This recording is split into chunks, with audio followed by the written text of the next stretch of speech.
Assalamualaikum Beda, selamat datang kembali di Guru Gembel Channel. 30 Agustus tahun 2025 di Kendal dibentuklah grup WA yang terdiri dari 1.000 orang yang masuk ke sana dengan atau tanpa dikehendaki oleh pemiliknya. Apa tujuan dari grup WA itu? Adalah ajakan untuk melakukan tindakan kekerasan dan pengerusakan terhadap fasilitas-fasilitas DPRD di Kota Kendal. Satu hal yang sangat mengerikan pada waktu itu, dan anggotanya siapa yang direkrut itu adalah anak-anak remaja antara 13 sampai 17 tahun saja. Nah, siapa yang kemudian akhirnya diketahui sebagai orang yang membentuk grup itu atas nama Pak Kopral Kepala Angkatan Laut Suratmin yang berusia 48 tahun dengan nomor handphone sebagai berikut: 085 959 92 sekian-sekian. Polisi langsung bergerak dan menyelidiki siapa orang yang dimaksud itu.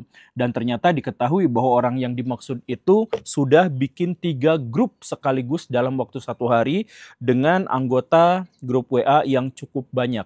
Dilakukannya itu 1 di Kendal, 2 di Pati, 3 di Jakarta. 3-tiganya sama untuk melakukan pengerusakan terhadap fasilitas-fasilitas pemerintahan dan atau parlemen di Indonesia. Pak Suratmin kemudian dicari, dilacak berdasarkan nomor handphonenya, dilacak ketahuan ada rumahnya, ada RT RW-nya dan lain sebagainya. Tapi luar biasanya adalah ketika didatangin ke rumah yang dimaksud, ternyata tidak ada yang namanya Suratmin di situ. Bahkan warga-warga di sana tidak pernah tahu bahwa di sana itu ada TNI Angkatan Laut.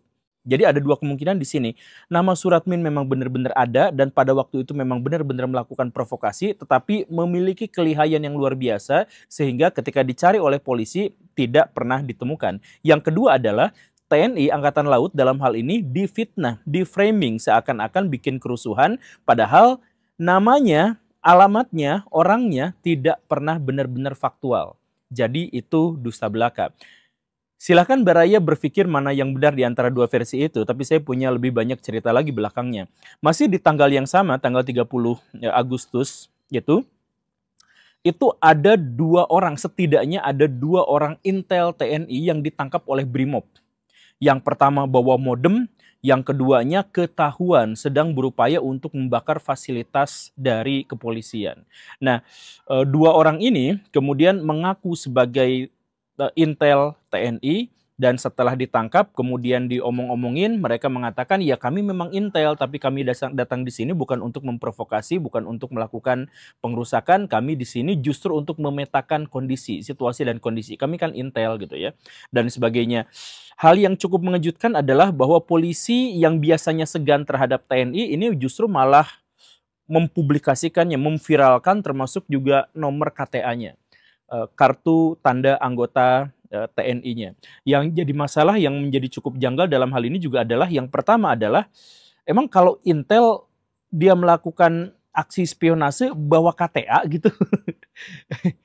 Iya, itu sih cukup janggal untuk saya gitu ya. Itu yang pertama. Kemudian yang keduanya itu adalah polisi kenapa tidak bisa mengkoordinasi, tidak bisa berkoordinasi. Maksudnya kalau itu memang benar-benar Intel, kemudian dia sedang memetakan, nah harusnya kan ada koordinasi dengan polisi biar nggak salah tangkap seperti ini, kemudian dipublikasikan, diviralkan.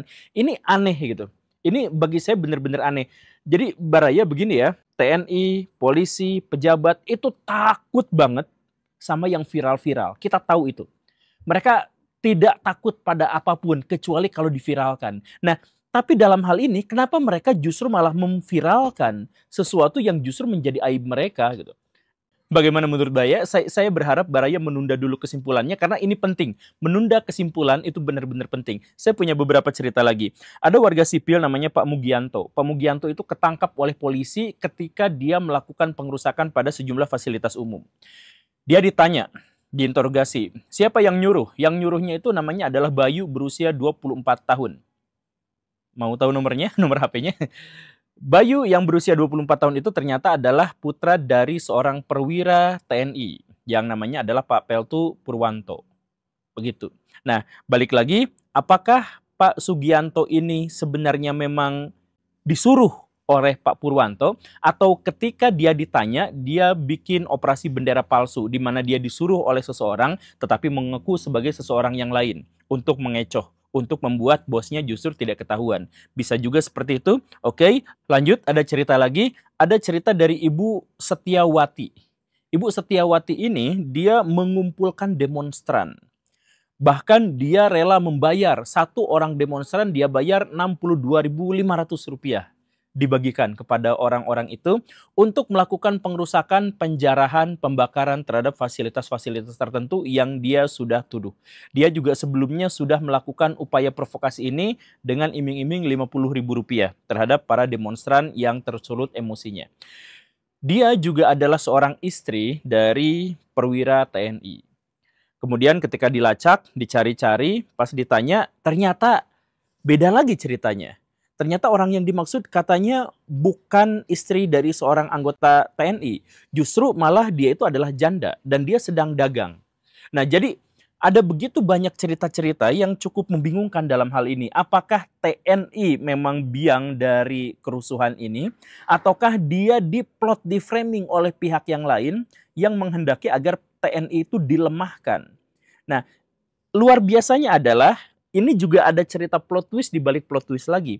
Bersamaan dengan tanggal-tanggal yang tadi saya sebutkan, Pak Syafri Syamsuddin, Menhan kita, itu tiba-tiba memaksa kepada Pak Prabowo Subianto untuk segera melaksanakan darurat militer di Indonesia. Bahkan sudah proposalnya itu sudah diajukan ke meja Pak Prabowo. Dan bukan hanya itu, Pak Menhan juga memaksa Pak Listio Sigit, Kapolri Indonesia, untuk segera mundur dan mempertanggungjawabkan keamanan di Indonesia yang tidak bisa dia selesaikan. Jadi ada amarah di antara para pejabat-pejabat publik kita itu. Dan darurat militer itu sempat dipaksakan sampai akhirnya ditahan oleh Pak Dasko. Nah, Pak Sufmi Dasko itu berdebat cukup hebat dengan Pak Syafri Syamsuddin, apakah Indonesia harus melaksanakan darurat militer atau tidak. Pak Dasko itu mengatakan kalau Indonesia menerapkan darurat militer, maka kemarahan rakyat Indonesia akan menjadi semakin besar dan itu akan diarahkan kepada Pak Prabowo dan itu akan mendelegitimasi pemerintahan Pak Prabowo dan itu dampaknya akan menjadi sangat-sangat buruk. Sehingga Pak Dasko langsung memutuskan, Pak Menhan jangan buru-buru titik sampai sini gitu ya. Selesai, jangan macem-macem gitu ya. Ada perdebatan hebat di antara mereka. Begitu. Jadi apakah Baraya sudah menyimpulkan bahwa pelakunya adalah TNI?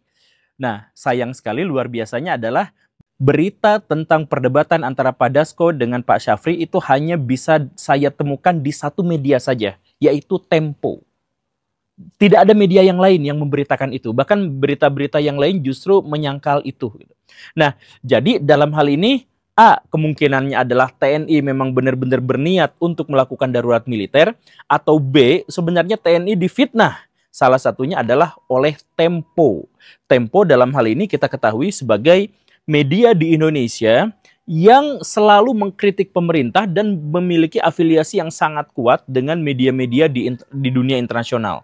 Media-media globalis yang memperjuangkan hak asasi manusia, liberalisme, dan lain sebagainya. Baraya tentu saja sudah tahu reputasi Tempo itu seperti apa. Nah, tapi balik lagi, apakah Tempo yang salah ataukah dia yang menyebar fitnah, menyebar framing, atau memang sebenarnya dialah satu-satunya media yang tidak sanggup dibayar oleh pemerintah di Indonesia, oleh elit-elit politik di Indonesia, sehingga dialah yang memberitakan kebenaran satu-satunya di Indonesia.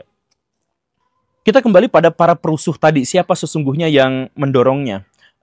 Saya berdiskusi dengan banyak pihak dalam hal ini, dengan Bapak tentara dan perwakilannya, kemudian dengan para buzzer pemerintah, dengan para buzzer oposisi dan sebagainya, dan itu bisa dibilang A1 lah ya. Saya berdiskusi dengan banyak, dan luar biasanya adalah kebanyakan di antara mereka juga nampaknya tidak tahu apa yang sebenarnya terjadi.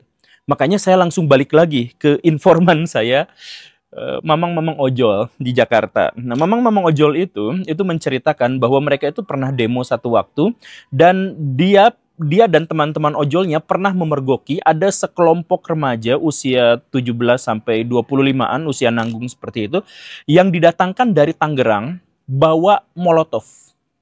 Tapi karena pada waktu itu ojol tidak berani untuk melakukan, ya karena takut bahaya lah ya. Jadi mereka hanya menyaksikan saja bahwa memang ada orang-orang yang melakukan itu. Dan ojol itu fokus pada penyelamatan. Jadi pada waktu itu kan ada yang demo, ada yang lemes, ada yang pingsan, ada yang ditimpuk gas air mata dan sebagainya, dan ambulans susah masuk. Itu ternyata para ojol-ojol itulah yang berkontribusi untuk menyelamatkan mereka dan kemudian membawa ke tempat yang lebih aman, bahkan membawanya ke ambulan gitu. Itu teman-teman ojol, itu saya ucapkan terima kasih. Tapi di antara kekacauan ini lagi-lagi ada satu yang bisa kita tegaskan, bahwa demonstrasi itu demonstrasi, tetapi dia sepenuhnya terpisah dengan para perusuh. Siapa perusuh ini? Perusuhnya jelas sistematis, jelas kuat, jelas hebat, jelas ada yang mengkoordinasikannya dan ada yang mengkomandonya, bahkan ada yang membiayainya. Siapa itu? Saya menunda sekali lagi ya, saya mengajak Baraya untuk menunda kesimpulan karena itu bukan bagian paling pentingnya. Bagian yang paling pentingnya itu adalah bagaimana caranya agar chaosnya tidak terjadi berkelanjutan dan agar Indonesia itu menjadi baik-baik saja.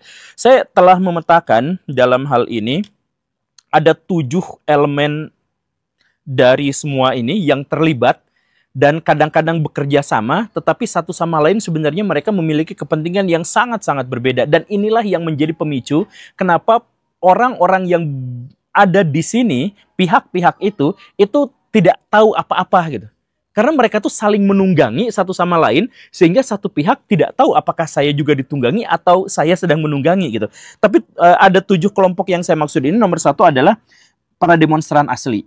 Ini terdiri dari aliansi masyarakat yang begini dan begitu, aktivis, kemudian mahasiswa, kemudian buruh, kemudian ojol yang kemarin. Itu adalah kelompok yang murni untuk demonstrasi. Mereka tidak ingin merusak, mereka tidak ingin mengacau, mereka hanya ingin menuntut keadilan, mereka hanya ingin marah pada DPR dan pemerintah, dan mereka hanya ingin Indonesia menjadi lebih baik. Itu adalah kelompok demonstran yang pertama. Kemudian kelompok yang kedua, itu adalah kelompok pembenci pemerintah. Kelompok pembenci pemerintah itu adalah diantaranya mereka yang sudah nyoblos Pak Prabowo tapi dikecewakan dengan peristiwa akhir-akhir ini, atau yang kemarin itu kalah dalam pemilu dan kemudian marah-marah. Mereka, sebagian kecil di antara mereka, membangun sebuah koalisi dan memanfaatkan momentum untuk marah-marah besar terhadap pemerintah. Itu kelompok yang kedua. Kemudian kelompok yang ketiga, ini kelompok para penjahat, ada mafia, ada koruptor, ada oligarki di dalam dan di luar negeri. Dan tujuan mereka itu memang benar-benar menciptakan Indonesia untuk menjadi chaos. Nah, kenapa seperti itu? Nah, ini juga ternyata di sini tuh terdiri dari banyak kepentingan. Misalkan para koruptor. Para koruptor itu menghendaki Indonesia chaos agar mereka bisa memiliki kesempatan untuk melarikan diri dari perburuan para koruptor, yang sekarang memang agak lebih gencar daripada yang sebelumnya. Kemudian para oligark-oligark dari internasional itu ada yang pengen menjatuhkan saham di Indonesia sehingga mereka bisa memborongnya. Kemarin kan saya posting gitu ya. Ada macam-macam lah. Nah, jadi ada begitu banyak orang-orang jahat yang ada di sini dan mereka punya kepentingan yang berbeda-beda, tapi mereka memanfaatkan satu momentum yang sama, chaos. Dan mereka sangat berkepentingan kalau Indonesia itu chaos. Kemudian ada kelompok yang keempat. Kelompok yang keempat itu adalah para ideolog.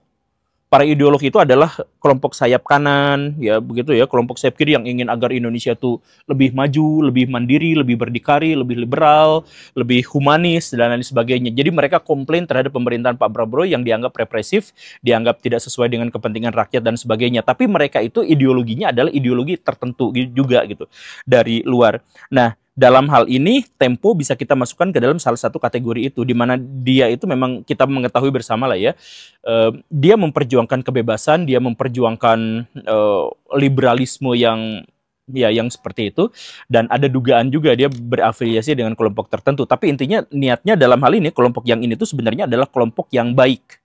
Kelompok baik versi dia, karena dia punya ideologi tertentu gitu. Nah, itu adalah kelompok yang keempat. Kemudian kelompok yang kelima itu ada para politisi. Nah, para politisi ini, ada politisi yang mencoba untuk mengamankan diri mereka sendiri dan ada yang mengamankan Pak Prabowo. Yang mengamankan diri sendiri itu diantaranya adalah dari PAN, dari Nasdem gitu. Jadi ketika Pak Ahmad Syahroni dimarahin, ketika Eko Patrio dimarahin, dia langsung putus, cut. Saya cuci tangan gitu ya. Pokoknya orang-orang kayak gitu sudah kami pecat dan kami sudah tidak ikut bersalah lagi, yang kayak gitulah ya. Ada politisi-politisi yang seperti itu, ada polisi yang mengamankan diri dengan mendekati kepada Pak Prabowo dan sebagainya. Kemudian ada kelompok juga, kelompok TNI dan Polri, pihak-pihak yang mencoba mengamankan Indonesia, tapi mereka juga sebenarnya disusupi oleh kelompok-kelompok yang tidak jelas, atau ada di antara faksi-faksi di antara mereka itu yang memang menginginkan chaos. Kita tidak tahu, tapi yang jelas ada seperti itu. Dan Dan ini tuh harus kita garis bawahi begini Baraya, kayak dulu lah peristiwa G30S. Yang menangkap jenderal-jenderal itu semuanya tanpa kecuali itu tentara. Tapi apakah peristiwa G30S itu adalah proyeknya tentara? Ya belum tentu juga gitu. Nah inilah yang akhirnya, kalau misalkan saya mengatakan bahwa dalam hal ini mungkin ada kemungkinan besar itu adalah tentara, bukan berarti seluruh tentara menginginkan itu, tapi ada faksi-faksi di antara tentara itu yang memiliki kepentingan-kepentingan. Bisa aja kepentingannya berkelindan dengan kelompok-kelompok yang tadi saya sebutkan. Dan kemudian ada juga kelompok ketujuh. Nah kelompok ketujuh ini adalah preman, kaum gelandangan, kaum marginal yang mungkin dikelompokkan oleh kelompok-kelompok anarko dan sebagainya untuk melakukan pengerusakan. Jadi yang melakukan serangan dan sebagainya itu diantaranya mungkin dari faksi TNI dan atau dari faksi polisi, dan yang ini juga dari kalangan preman. Karena banyak juga kejadian termasuk juga mamang-mamang ojol yang tadi itu, yang mereka tahu bahwa ada pihak seperti orang-orang gelandangan, anak tunawisma dan sebagainya yang digerakkan untuk dapat 62.500 sekali ngelempar molotov dan sebagainya. Itu memang ada laporannya seperti itu. Nah, dari pihak-pihak yang itu tuh kemudian saya petakan ini tuh menjadi beberapa, seharusnya saya bikin peta di sini ya. Tapi ini saya memperjelas kepada Baraya aja. Cara kerjanya, bukan siapa orangnya, tapi cara kerjanya ya. Kalau siapa orangnya saya akan simpan demi kebaikan bersama. Cara kerjanya adalah sebagai berikut. Mereka terdiri dari 5 lapis. 5 lapis yang dimaksud itu, yang pertama itu adalah perencana demo. Perencana demo itu terdiri dari kelompok orang yang baik hati, yang punya ideologi, kemudian kelompok orang yang tidak terlalu bernalar, tetapi mereka sangat-sangat dikecewakan oleh pemerintah, oleh DPR, oleh TNI, polisi, dan sebagainya. Mereka berdemonstrasi.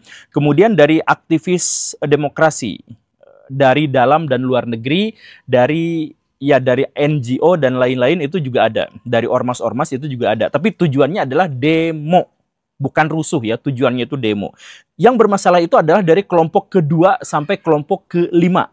Nah, kelompok kedua itu siapa? Perencana kerusuhan. Perencana kerusuhan itu diantaranya adalah sekelompok elit pejabat dan atau perwira yang benci penguasa saat ini. Saya nggak sebut, tapi benci sama penguasa saat ini. Ada di antara elit-elit politik di Indonesia, elit perwira di Indonesia ada yang benci banget. Kemudian ada kalangan oligarki, mafia dan koruptor yang dikejar-kejar sama Pak Prabowo itu juga turut merencanakan kerusuhan ini. Ya mungkin Pak Riza Halid termasuk di dalamnya, karena Pak Riza Halid kemarin kan sempat mengancam, kalau saya diapa-apakan, kalau keluarga saya diapa-apakan, maka saya akan hancurkan begini dan begitu gitu kan. Pak Riza Halid pernah mengancam seperti itu. Jadi wajar kalau misalkan saya masukkan ke dalam daftar sebagai salah satu perencana bagi kerusuhan ini. Nah, kemudian ada kelompok yang ketiga. Kelompok yang ketiga itu adalah donatur. Donatur itu banyak di antara mereka yang juga adalah perencana. Jadi kelompok misalkan mafia-mafia, oligarki-oligarki, kalau Indonesia chaos, mereka untung. Nah, jadi mereka bukan hanya merencanakan, tapi mereka juga mendanai. Makanya mereka bisa mendatangkan sekelompok orang nanggung gitu ya, bawa molotov ke Jakarta dan sebagainya, itu kan pakai biaya. Nah, biayanya dari siapa? Dari donatur-donatur ini. Di antaranya yang tadi saya sebutkan, pemain dari luar, termasuk dengan NGO-nya, kemudian para koruptor, kemudian para pejabat publik yang nakal, yang kesal dengan pejabat yang lain, dan lain sebagainya. Kemudian ada yang membantu kerusuhan. Yang membantu kerusuhan ini biasanya adalah yang menyebarkan di media sosial ajakan untuk begini dan begitu. Nah, kemarin yang dihajar dalam tanda kutip sama Kang Ferry Irwandi, ya mungkin ini termasuk yang membantu untuk mengkeoskan Indonesia gitu ya. Bikin postingan-postingan dan jumlahnya banyak banget. Saya tuh sering sekarang itu komen di video-video pendek gitu, short video di YouTube itu kan banyak. Saya sengaja komen di situ karena banyak di antara mereka tuh yang mengajak pada kebencian, bukannya meredakan emosi gitu, tapi malah menyebarkan kebencian dan sebagainya. Ingat Baraya semua, tujuan kita untuk demonstrasi kemarin itu bukan untuk bikin Indonesia chaos, bukan bikin Indonesia kacau, bukan untuk menjarah harta pribadi orang lain, bukan. Tapi untuk menghajar para koruptor, orang-orang jahat dengan misalkan undang-undang perampasan aset atau misalkan transparansi anggaran dan sebagainya. Itu tujuan kita tuh itu. Jangan sampai belok. Tapi ada dari pembantu-pembantu yang mencoba merusuhkan Indonesia itu justru membelokkan wacana. Yaitu tadi yang akhirnya awalnya nih, bayangkan ya, awalnya kekesalan kita pada DPR, kemudian pindah kepada pembubaran DPR, kemudian pindah lagi pada serangan kepada polisi, kemudian serangan lagi kepada TNI, kemudian nanti pada Prabowo dan sebagainya. Jadi ini yang agak membuat kita tuh bingung sebenarnya. Jadi intinya sekali lagi jangan pernah Baraya, jangan pernah pindah fokus. Fokus kita itu adalah transparansi anggaran, fokus kita itu adalah miskinkan para koruptor, kemudian hak suara kita itu lebih didengar oleh para elit, kemudian adalah anggaran itu disusutkan untuk para pejabat-pejabat yang nggak benar itu, dan yang semua pejabat lah, itu disusutkan dan sebagainya. Itu agenda kita itu bukan hal-hal yang lain. Jadi jangan dikecoh. Tapi kelompok yang 4 ini adalah kelompok yang membantu untuk bikin rusuh. Itu jumlahnya gila banyak banget. Dan kemudian yang kelima itu adalah kelompok pelaksana. Nah, pelaksana yang di lapangan dalam hal ini diantaranya adalah, saya mohon maaf ya, saya sebutkan aja, polisi sering melakukan provokasi. Polisi sering melakukan provokasi terhadap para demonstran sehingga terjadi kekerasan. Setidaknya yang di Bandung itu saya pernah diskusi dan itu sudah jelas. Kemudian dari oknum polisi ada yang melakukan itu, dari oknum TNI juga nampaknya ada yang seperti itu, pelaksana ya. Kemudian ada kelompok-kelompok yang marah dan putus asa, tapi mereka nalar rendah, seperti yang menggerebek rumah para selebriti itu dan sebagainya gitu ya. Itu adalah kelompok yang dikendalikan, diprovokasi, dan mereka semua kemarin juga sudah melakukan, sudah mengeluarkan pernyataan bahwa mereka diprovokasi gitu ya. Itu sudah jelas. Dan kemudian ada kelompok-kelompok yang profesional tapi kita tidak tahu siapa mereka. Apakah antek asing atau antek dari negara kita sendiri, kita tidak tahu, tapi yang jelas mereka adalah kelompok profesional. Nah, jadi sekali lagi yang ingin saya tekankan kepada Baraya adalah ini adalah fog of war. Zaman di mana kita semuanya tertutup kabut sehingga tidak ada yang benar dan tidak yang salah. Maka saya ngajak semua Baraya untuk tenang, untuk cooling down. Sekarang udah stay, udah santuy, tapi ingat ya, tapi sekarang tuh udah santai, udah agak reda, tapi hati-hati banget.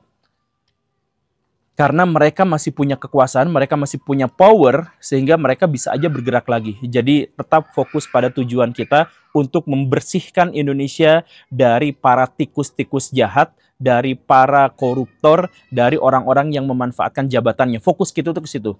Soal kemarahan kita dilampiaskan kepada begini dan begitu dan sebagainya, mohon jangan mudah diprovokasi. Oke, Baraya itu saja. Terima kasih karena sudah menyimak. Saya Guru Gembul. Assalamualaikum warahmatullahi wabarakatuh.